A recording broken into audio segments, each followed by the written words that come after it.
नमस्कार, news India देख रहे हैं आप और मैं आपके साथ तरन्नुम। खबरों की शुरुआत करते हैं। उत्तराखंड में फिर से एक्टिव हुआ है मानसून। कई जिलों में भारी बारिश का अलर्ट जारी किया गया है।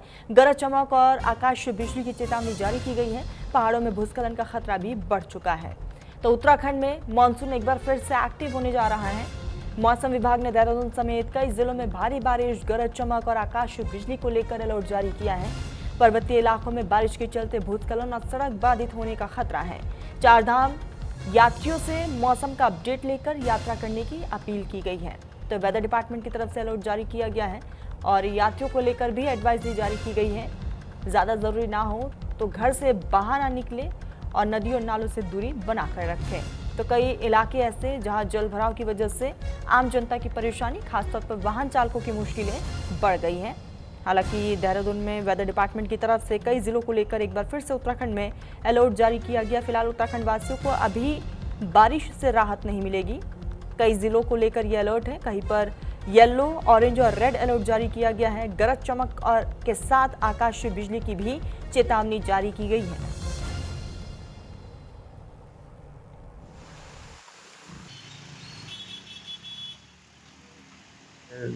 सेकेंड फोर्टनाइट चल रही है, तो लगातार जुलाई में अच्छी बारिश मिली है। अगस्त में अभी 20 दिन जो है अच्छी बारिश मिली है। सामान्य से जो है अभी 8% अधिक बारिश उत्तराखंड में मिली है। तो इससे हमारे जो सॉइल है वो सैचुरेट हो गई है। तो कहीं भी जो है थोड़ी बारिश में भी जो है लैंडस्लाइड का खतरा बना रहता है और जो नदी नालों में अचानक जल स्तर में वृद्धि हो सकती है। तो जो सैलानी उत्तराखंड में आ रहे हैं या तीर्थाटन के लिए जा रहे हैं, या जो लोग नदी नालों के आसपास रहते हैं या भूस्खलन संभावित क्षेत्रों में रहते हैं, उन्हें विशेष तौर पर सतर्क रहने की इस समय आवश्यकता है।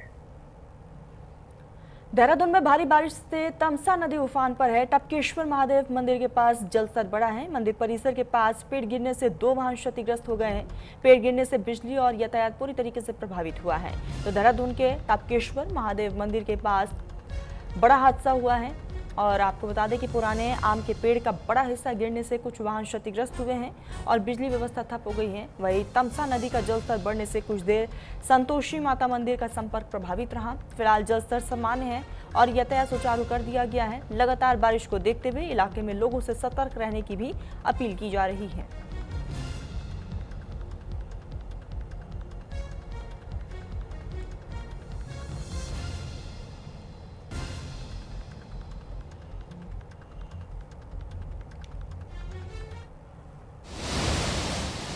बहने वाली तमसा नदी का जल स्तर आज अचानक सुबह बढ़ गया, जिससे थोड़ी देर संतोषी माता मंदिर का जो संपर्क है शेष रास्तों से कटा रहा। लेकिन थोड़ी देर बाद जल स्तर कम हुआ और अब सामान्य रूप से मंदिर में श्रद्धालु जाने लगे हैं।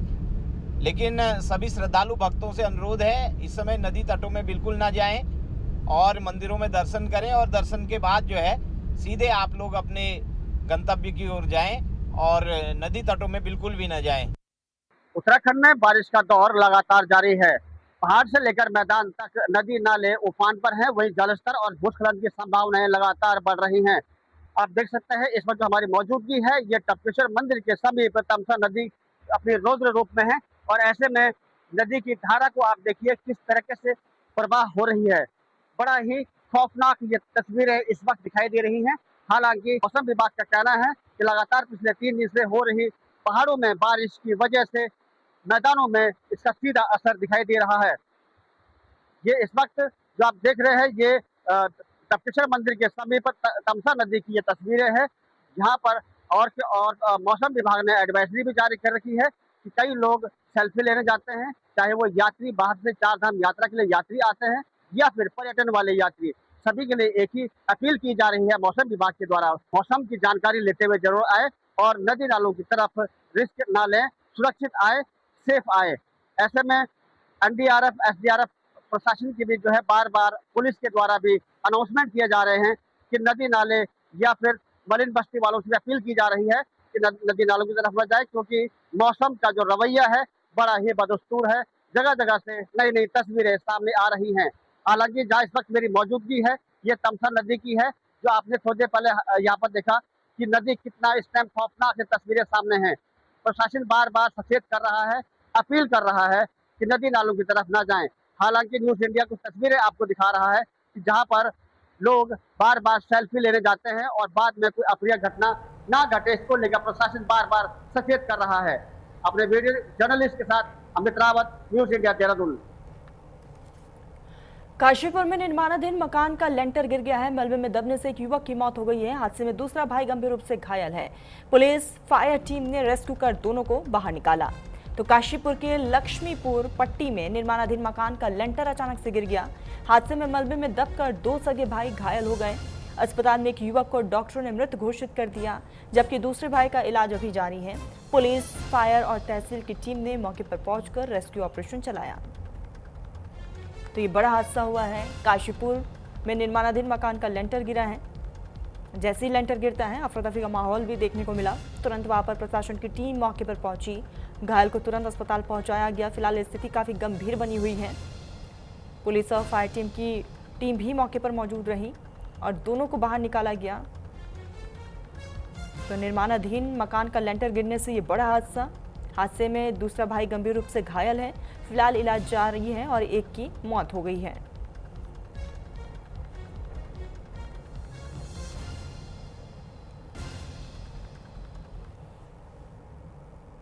ये 6 बजे के आसपास ऑफिशियल सोर्सेज से सूचना आई कि एक निर्माणाधीन कोई मकान है, उसकी छत गिरने से कुछ 5-7 लोग उसमें दब गए, जिसमें मौके पे पुलिस, फायर और तहसील की टीम तुरंत पहुंची। उसमें जो 4 लोग कुल वहाँ पे थे, जिसमें से 2 लोगों को कोई चोट नहीं आई, वो लोग अपने घर पे ही हैं, और जो 2 लोग थे वो गंभीर रूप से घायल थे। तो उनमें से दोनों को अस्पताल लाया गया, जहाँ एक व्यक्ति जाकिर पुत्र जमील को उम्र 28 वर्ष है, जिसको डॉक्टर्स ने डेड डिक्लेयर किया है, और एक व्यक्ति जो घायल है वो खतरे की अवस्था से बाहर है। उसका उपचार यहाँ पे एलडीबट जिला चिकित्सालय में चल रहा है। इसी बीच नरेंद्र सिंह हमारे साथ फोन लाइन पर जुड़ चुके हैं। नरेंद्र, निर्माणाधीन लेंटर गिरने से बड़ा हादसा हुआ है। एक की मौत हो गई है, एक बुरी तरीके से घायल है। ताज़ा अपडेट आपके पास? हेलो जी नरेंद्र, आपकी आवाज़ पहुंच रही है? जी, क्या आवाज़ आ रही है? जी, आपकी आवाज़ आ रही है। बड़ा हादसा हुआ, निर्माणाधीन लेंटर गिर गया है, एक की मौत की खबर है। क्या जानकारी आपके पास? जी, ये घटना कल शाम की है, जहाँ पे कि 20 से 25 दिन पहले से बिल्डिंग में काम चल रहा था। उसमें अचानक एक बल्ली टूटने की आवाज़ आई, तो कुछ लोग लेंटर को देखने गए, और जैसे बल्ली टूटी हुई बल्ली को दूसरी लगाने के लिए उन्होंने कोशिश की, तभी सारी छत जो थी गिर गई, जिसमें 4 लोग दब गए। 2 सगे भाई थे, जिनमें से कि एक छोटे भाई की जो जाकिर है उसकी मौत हो गई, और दूसरा अब ठीक है। ठीक नरेंद्र, तमाम जानकारी के लिए बहुत शुक्रिया आपका। तो फिलहाल इस पूरे मामले को लेकर जांच पड़ताल हो रही है। खबरों में आगे बढ़ते, केंद्रीय मंत्री शिवराज सिंह चौहान का उत्तराखंड का दौरा। कृषि मंत्री शिवराज सिंह चौहान देहरादून पहुंचे। जॉली ग्रांट एयरपोर्ट पर सीएम धामी ने वहां पर उनका स्वागत किया है और सीएम धामी ने हार्दिक स्वागत और अभिनंदन किया। तो केंद्रीय कृषि एवं किसान कल्याण और ग्रामीण विकास मंत्री शिवराज सिंह चौहान उत्तराखंड के दौरे पर पहुंचे। जॉली ग्रांट एयरपोर्ट पर मुख्यमंत्री पुष्कर सिंह धामी ने उनका स्वागत कर अभिनंदन किया है। इस दौरान एयरपोर्ट पर दोनों नेताओं की मुलाकात भी हुई और ये मुलाकात की तस्वीर आपको दिखा रहे हैं, जहां सीएम पुष्कर सिंह धामी उनकी अगवानी के लिए पहुंचे और जोरदार तरीके से इस्तकबाल किया गया।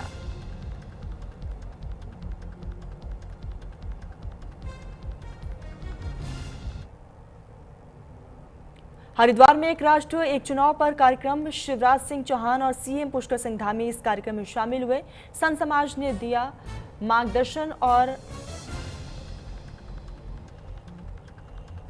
यहाँ पर कई संत और कैबिनेट मंत्री भी मौजूद रहे।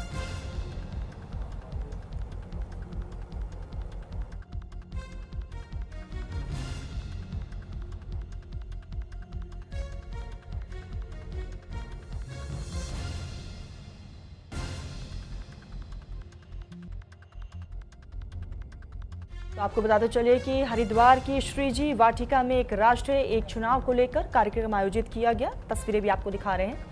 केंद्रीय मंत्री शिवराज सिंह चौहान और मुख्यमंत्री पुष्कर सिंह धामी कार्यक्रम में शरीक हुए। महंत रविंद्र पुरी समेत कई संत और कैबिनेट के मंत्री इस पूरे कार्यक्रम में मौजूद रहे। रामनाथ कोविंद ने वन नेशन वन इलेक्शन को देश हित में गेम चेंजर करार दिया।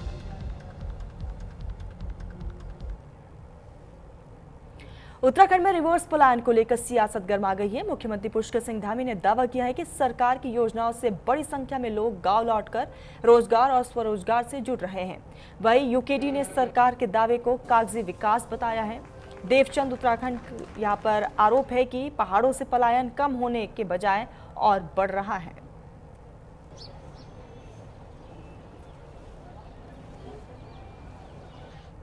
देखिए, पलायन हमारे लिए हमेशा एक चुनौती रहा है, लेकिन इन सालों में रिवर्स पलायन बहुत तेजी से हुआ है। लोग अपने अपने गांवों को जुड़ रहे हैं, अपने अपने घरों को वापस लौट रहे हैं, अपने स्थानों पर रोजगार स्वरोजगार कर रहे हैं, और उसमें सरकार की भी बहुत सारी योजनाएं काम कर रही हैं। चाहे मुख्यमंत्री स्वरोजगार योजना हो, हमारी जो पंडित दीनदयाल उपाध्याय होम स्टे योजना हो, पर्यटन की योजनाएं हों, अनेक विभागों एमएसएमई की योजनाएं हों, उन योजनाओं के माध्यम से लोग रोजगार स्वरोजगार कर रहे हैं। जो भी उद्यम वो करना चाहते हैं, हमारे प्रवासी भी बड़ी संख्या में इससे जुड़ रहे हैं। सरकार उनके साथ खड़ी है। उनके प्रोत्साहन के लिए बहुत सारी हमारी योजनाएं हैं कि उनको अपने घरों पर आकर रोजगार करने का जो अवसर देंगे। इसमें कोई रिवर्स पलायन नहीं हुआ है, बल्कि यूं कहें कि और बड़ा पलायन होकर जो पलायन पहले उत्तराखंड के दूर दराज से देहरादून, हल्द्वानी, कोटद्वार या काठगोदाम तक था, आज वो वहां से बढ़कर के दिल्ली, बंबई या विदेशों तक चला गया है। तो इसका कौन सा पलायन हम कह सकते हैं? पहले तो एक चीज और थी, आपको इससे मैं और बड़ी बात एक बताऊं कि जो पहले उत्तराखंड की या यूं कहें कि जब उत्तर प्रदेश में भी थे, तो ये पहाड़ की जो आर्थिक स्थिति थी वो भारतीय सेना के मनी ऑर्डरों पर या विदेशों में तो यदा कदा लोग सर्विस करते थे, उनके जो यहाँ अपने पहाड़ के लिए, अपने माता पिता के लिए जो वो मनी ऑर्डर करते थे, उस पर टिकी हुई थी। अब तो माता पिता भी पहाड़ में नहीं रह गए और बेटा भी पहाड़ में नहीं आ रहा है, तो पहाड़ तो उजड़ने की पूरी तैयारी है। टनकपुर में सीएम के कार्यक्रम की तैयारियों का जायजा डीएम ने इंजीनियरिंग छात्रों से संवाद किया है और छात्रों को लक्ष्य और अनुशासन का मंत्र भी दिया गया। नशे से दूर रहने की डीएम ने अपील भी की है छात्रों से। तो टनकपुर में मुख्यमंत्री पुष्कर सिंह धामी के प्रस्तावित कार्यक्रम की तैयारियों का जिलाधिकारी मनीष कुमार ने जायजा लिया। उन्होंने इंजीनियरिंग छात्रों से संवाद कर लक्ष्य तय करना और अनुशासन और लगातार मेहनत का मंत्र दिया गया। छात्रों से फिजिकल फिटनेस और एक्स्ट्रा करिकुलर एक्टिविटी पर ध्यान देने के साथ नशे से दूर रहने की भी अपील की गई। जैसा विदित है, माननीय मुख्यमंत्री जी के द्वारा यहाँ पे जो बीपीजे टेक्निकल यूनिवर्सिटी है, कॉलेज है, इसमें कई सारे नए कार्य जो हैं वो यहाँ पे प्रारंभ भी कराए गए और अब पूर्ण भी कराए गए हैं। उसी के क्रम में आज जो यहाँ के निदेशक हैं, उन निदेशक जी के साथ हम लोगों ने जो हमारा गर्ल्स हॉस्टल है उसका स्थलीय भ्रमण किया और साथ ही साथ जो हमारे जो यहाँ पे संकाय बने हैं उनका भी भ्रमण किया गया। शीघ्र ही माननीय मुख्यमंत्री जी के द्वारा यहाँ पे उनका भ्रमण जो है वो प्रस्तावित है और कार्यों का लोकार्पण भी प्रस्तावित है। तो उसके संबंध में भी आज जो है वो स्थलीय निरीक्षण किया गया है। साथ ही जो इस कॉलेज को के विस्तारीकरण की जो चर्चा है, बात है, उस पर भी यहाँ पे जो है स्थलीय जो है अवलोकन किया गया। उत्तराखंड में आगामी विधानसभा चुनाव को लेकर बीजेपी ने तैयारियां तेज कर दी है। देहरादून में प्रदेश के अध्यक्ष महेंद्र भट्ट और मुख्यमंत्री पुष्कर सिंह धामी की अध्यक्षता में सांसदों, विधायकों और जिला अधीक्षकों की अहम बैठक हुई है। बैठक में चुनावी तैयारियों का फीडबैक लिया गया है और आगे की रणनीति पर मंथन हुआ। बीजेपी का फोकस सरकार की योजनाओं को जनता तक पहुंचाना और स्थानीय समस्याओं के समाधान पर है। पार्टी के जनप्रतिनिधि चुनाव तक लगातार जनता के बीच जाकर संवाद करेंगे।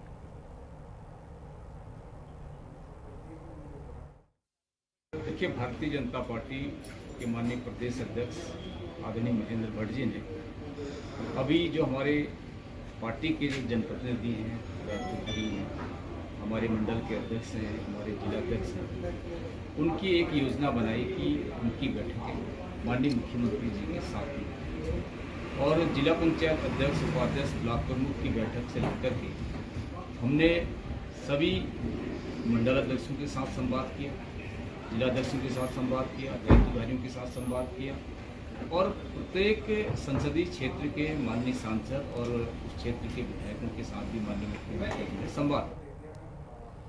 उत्तराखंड में एसआईआर को लेकर कांग्रेस और बीजेपी आमने सामने है। कांग्रेस ने आरोप लगाया कि वोटर लिस्ट में फर्जी आपत्तियां लगाकर वैध मतदाताओं के नाम प्रभावित किए जा रहे हैं। कांग्रेस नेता सूर्यकांत धस्माना ने बीजेपी पर वोट चोरी का आरोप लगाया। वहीं बीजेपी ने कांग्रेस के आरोपों को निराधार बताते हुए एसआईआर को पारदर्शी प्रक्रिया बताया। अब डाकू कहाँ बोलता है कि मैंने डकैती डाली, चोर कहाँ कहता है कि मैंने चोरी करी। ये चोर है, ये चढ़ावा चोर है, ये चंदा चोर है, ये पेट्रोल में मिलावट खोर है। ये पूरे देश के अंदर चोरी जो कर रहे हैं, ये कहाँ कहेंगे कि हम वोटों की भी चोरी कर रहे हैं। पूरे देश के अंदर, चाहे पश्चिम बंगाल हो, चाहे बिहार हो, चाहे महाराष्ट्र हो, इन्होंने वोटों की चोरी करी है। उत्तराखंड में वोटों की चोरी हम नहीं होने देंगे। उत्तराखंड में हम वोटों की चोरी नहीं होने देंगे। हम लगातार उस पर संघर्ष करेंगे। देहरादून में एसआईआर को लेकर उत्तराखंड क्रांति दल ने चुनाव आयोग की पहल का स्वागत किया है। यूकेजी के केंद्रीय महामंत्री देवचंद उत्तराखंडी ने कहा है कि मतदाता सूची को दुरुस्त करने और फर्जी या फिर मृत मतदाताओं के नाम हटाने के लिए एसआईआर जरूरी कदम है। हालांकि उन्होंने मांग की है कि सत्यापन के दौरान उत्तराखंड के मूल और पात्र मतदाताओं के नाम किसी भी स्थिति में नहीं हटने चाहिए। यूकेडी ने पूरी प्रक्रिया पारदर्शी रखने की भी मांग की है। देखिए, सबसे पहले जिस प्रकार से एसआईआर होना चाहिए था, ये एक अच्छी पहल है, इसका हम स्वागत करते हैं। इसकी वजह ये है कि जो भ्रष्टाचार की भेंट चढ़े एदा केदा जो वोटर कार्ड या आधार कार्ड ये सब बना लेते हैं और उसके बाद फिर वोटर लिस्ट में नाम चढ़ देते हैं, इसके लिए छानबीन होना बहुत आवश्यक है, क्योंकि किसी भी जगह का सही वोटर किसी भी राजनीति की दशा दिशा बदल सकता है। लेकिन वर्तमान में जिस प्रकार से जो यहाँ के मूल लोग हैं, एसआईआर से उनका नाम हटाना या यूं कहें कि जो तथकथित लोग कहीं से कुछ दिनों के लिए आ गए हैं, उनका नाम वहां पर स्थिर रहना, ये एक राजनीतिक दलों का बहुत बड़ा भ्रष्टाचार है, बहुत बड़ी घपला है। इसके लिए फिर से आयोग को चाहिए कि इसमें ऐसे लोगों का चयन कर उन पे सही लोगों का नाम अंकन करें। पौड़ी में कैबिनेट मंत्री भरत सिंह चौधरी ने ग्रामीण विकास योजनाओं की समीक्षा की है। उन्होंने योजनाओं के बेहतर यहाँ पर कन्वर्जन्स के जरिए रोजगार और स्वरोजगार बढ़ाने के निर्देश दिए हैं। बांस, रिंगाल, पशुपालन और स्वयं सहायता समूह के उत्पादों को बाजार से जोड़ने पर जोर दिया। साथ ही मनरेगा की लंबित दंदारी जल्द निपटाने और दुरुस्त गांव को सड़क से जोड़ने के निर्देश भी दिए गए।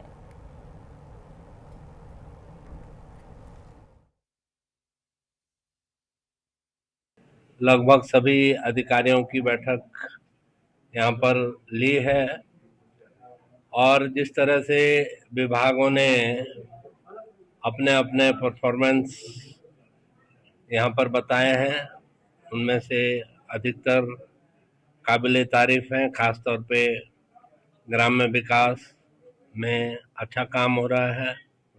पशुपालन में भी 20,000 लीटर का कलेक्शन मेरी उम्मीदों से काफ़ी अच्छा है। और पौड़ी में उन्होंने सब अधिकारियों को, विभागीय जो विभाग उनके पास हैं, सभी अधिकारियों को बुलाया। जिलाधिकारी और सीडीओ की मौजूदगी में ये बैठक यहाँ पर संपन्न हुई है। हमारे जिलाध्यक्ष भी यहाँ पर उपस्थित हैं और विभाग की सारी कार्य योजनाओं पर बहुत लंबे ढंग से जो है इसमें विस्तार से जो है इसमें कार्रवाई की गई, बातचीत हुई, चर्चा हुई और जो विभाग थोड़ा कमज़ोर हैं काम करने में, उनको मंत्री जी के द्वारा ये आदेशित किया गया कि अपनी कार्यविधि जो है कार्य की गति बढ़ाएं और क्षेत्र में जा जाकर जो है प्रचार प्रसार करें। मंत्री जी का यहाँ पे स्वागत कार्यक्रम था और विभागों के साथ बैठक थी, तो हमने ये मांग भी रखी थी कि वीवी राम जी में जो ऑनलाइन उसमें दिक्कत हाजिरी में, तो उसे ऑफलाइन कराएं। तो मंत्री जी ने भी आश्वासन भी दिया और ये भी कहा कि जहाँ कनेक्टिविटी नहीं होगी वहाँ ऑफलाइन हाजिरी की व्यवस्था की जाएगी।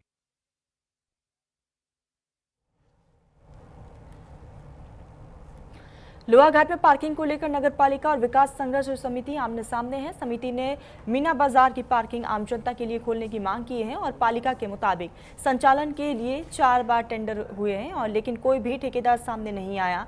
अब 17 सितंबर की बैठक में फैसला होगा। मांग पूरी नहीं हुई तो समिति ने आंदोलन की चेतावनी दी।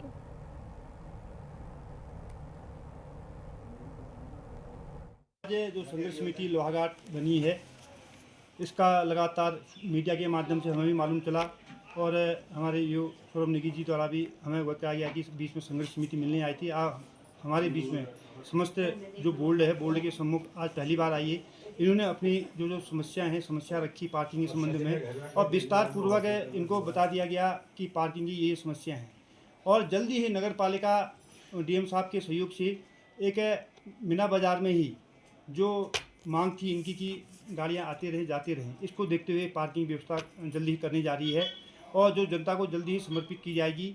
और मेरा लोहाघाट की देवतुल्य जनता से अनुरोध है कि जो भी आपके सुझाव हैं, एक नगर पालिका द्वारा QR कोड बनाया गया है, QR कोड के माध्यम से या टेलीफोनिक रूप से भी आप अपनी समस्याओं थी कि हमारी मांग तो एक ही थी कि जो ये पार्किंग बनी है, जो सार्वजनिक, हम चाहते थे कि ये जो पार्क है इसका लाभ आम जनमानस को मिले। और हमने यही मांग अध्यक्ष जी के सामने और DO साहब के सामने रखी कि जो ये लगभग 1.5 करोड़ की लागत से पार्किंग जो बनी है, इस पार्किंग का आम जनमानस को फ़ायदा मिलना चाहिए। और वो कैसे फ़ायदा देना है, क्या फ़ायदा देना है, कैसे आप इसको रनिंग आवाजाही इसकी लगातार होते रहे और सबको घंटों के हिसाब से इसका शुल्क लेकर इसको पार्किंग को चलायमान किया जाए, यही हमारी मांग थी। और अभी अध्यक्ष महोदय और EO साहब ने हम लोगों को, और खास करके बोर्ड मीटिंग भी थी, तो सभी लोगों ने ये हमें 17 सितंबर तक का सोचने का टाइम दे रखा। और अगर ये लोग कोई हम निर्णय जनता के हित में लेते हैं तो ठीक ही है, अगर जनता के हित में नहीं लेते हैं तो लोहाघाट विकास संघ समिति आगे की लड़ाई लड़ने के लिए तैयार हुई। खबरों में आगे बढ़ते, चंपावत में रक्षाबंधन पर मुख्यमंत्री पुष्कर सिंह धामी के प्रस्तावित सशक्त बहन उत्सव कार्यक्रम की तैयारियां तेज हो गई है। जिलाधिकारी मनीष कुमार ने धुरी यानी के चौड़ाकोट में कार्यक्रम स्थल का निरीक्षण कर व्यवस्थाओं का जायजा लिया है। हेलीपैड सुरक्षा, पार्किंग, मंच, पेयजल, बिजली और यातायात व्यवस्था को लेकर अधिकारियों को जरूरी दिशा निर्देश दिए गए हैं। जिलाधिकारी ने सभी तैयारियां समय से पूरा करने और कार्यक्रम को सुव्यवस्थित और गरिमापूर्ण ढंग से आयोजित करने के निर्देश दिए हैं।